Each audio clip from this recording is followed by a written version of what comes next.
Hi అండి, welcome to my channel Sanskrit lecturer Haima.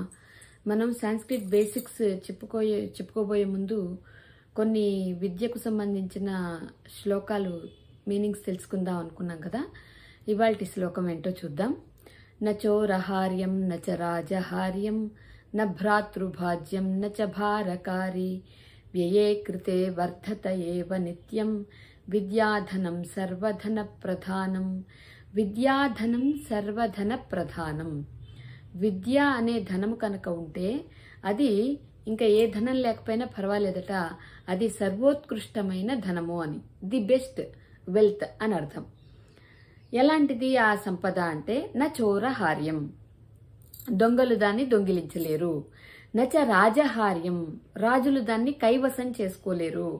మామూలుగా పూర్వం రాజరికం ఉన్నప్పుడు రాజులు ఏమైనా ఎవరికైనా వాల్యుబుల్ ఐటమ్స్ ఏమైనా దొరికాయనుకోండి ఎక్కడైనా, అవి రాజులు హ్యాండ్ ఓవర్ చేసుకునేవాళ్ళు, అంటే వాళ్ళు కైంకర్యం చేసుకునేవాళ్ళు. ఇప్పుడు గవర్నమెంట్ తీసుకున్నట్టుగా ఏమైనా వాల్యుబుల్స్ ఎవరికైనా దొరికితే ఇప్పుడు గవర్నమెంట్ హ్యాండ్ ఓవర్ చేసుకున్నట్టు పూర్వం రాజరికం ఉన్నప్పుడు రాజులు తమ అధీనంలోకి తీసుకునేవాళ్ళు.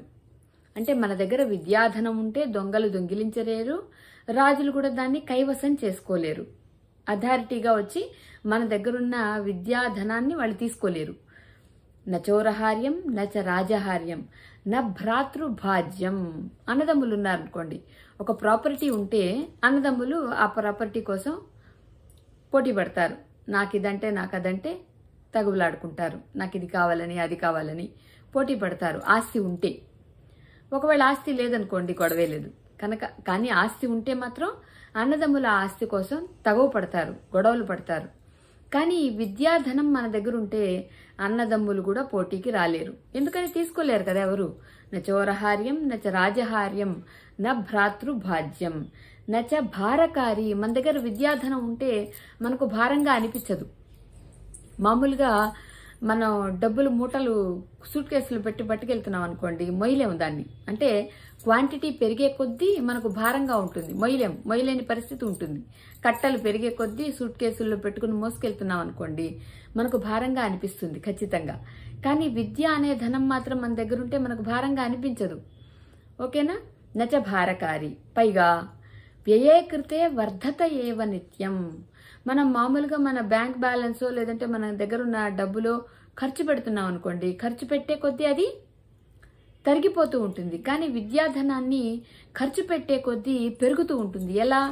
నాలెడ్జ్ కదండి. మనం ఎవరికి ఎంత బాగా చెప్పగలుగుతామో అంత బాగా అది వృద్ధి పొందుతుంది. అంటే నాలెడ్జ్ మనం గెయిన్ చేసుకోగలుగుతాం. మన దగ్గర ఉన్న నాలెడ్జ్ని మనకు ఎవరికైనా మనం విద్యాదానం చేసేటప్పుడు ఖచ్చితంగా దానివల్ల మనకి ఇంకా మెళకువలు పెరుగుతాయి. కాబట్టి విద్యాధనం ఖర్చు పెట్టే కొద్దీ పెరుగుతుంది. కాబట్టి విద్యాధనం సర్వధన ప్రధానం. అన్ని ధనాల్లోకెల్లా విద్యాధనము చాలా గొప్పది. ఒకసారి మళ్ళీ శ్లోకం చూద్దాం. నచోరహార్యం నచ రాజహార్యం న భ్రాతృభాజ్యం నచ భారకారి వ్యయే కృతే వర్ధత ఏవ నిత్యం విద్యాధనం సర్వధన ప్రధానం. కాబట్టి విద్యాధనం అన్ని ధనాల్లోకెల్లా విద్యాధనం చాలా గొప్పది. కాబట్టి అందరూ బాగా చదువుకుంటే దేశం బాగుంటుంది, తద్వారా అందరూ పురోగమిస్తారు. ధన్యవాదాలు.